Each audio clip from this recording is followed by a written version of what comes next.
शिराज साहब, नादरा दफ्तर में एड्रेस चेंज का क्या तरीक़ेकार है?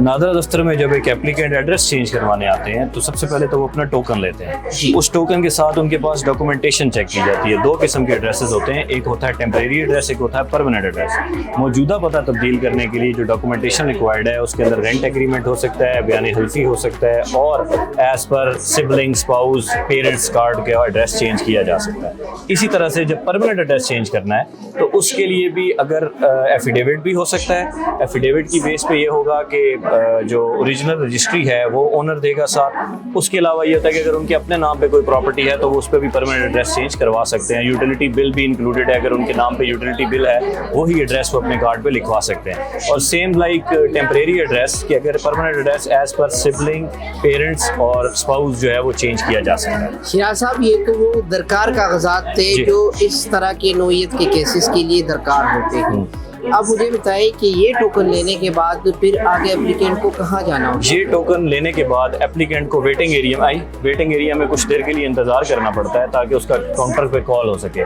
यहाँ पे भी हमारे पास 16-17 काउंटर्स एक्टिव हैं।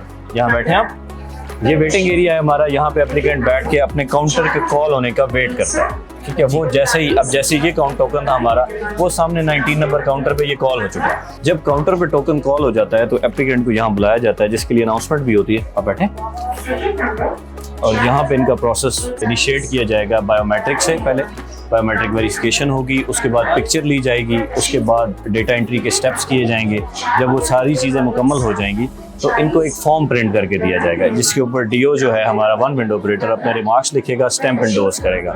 वो फॉर्म लेके ये उसके बाद अपने अप्रूवल ओआईसी के पास जाते हैं, जिसने उसकी वेरिफिकेशंस करके उस प्रोसेस को मुकम्मल कर तमाम तर कागजात को तसल्ली से चेक करने के बाद अप्रूवल ओआईसी सिस्टम के ऊपर इनकी अप्रूवल देता है। और फिर इनको कहा जाता है कि ये तमाम डॉक्यूमेंटेशन जिसके अंदर फॉर्म है और एड्रेस के कागजात हैं कि कागजात एड्रेस किस चीज़ पे चेंज हो रहा था, वो तमाम जमा कराने के लिए इस काउंटर पे इनको बुलाया जाता है। आइए आप, इस काउंटर पे एप्लीकेंट के आने के बाद उससे तमाम जो कागजात दरकार थे वो लिए जाते हैं और सिस्टम के अंदर स्कैन किए जाते हैं। उसके बाद जो कागजात हैं वो एप्लीकेंट को वापस कर दिए जाते हैं बमै उस टोकन के जिसके ऊपर उनका प्रोसेस हुआ।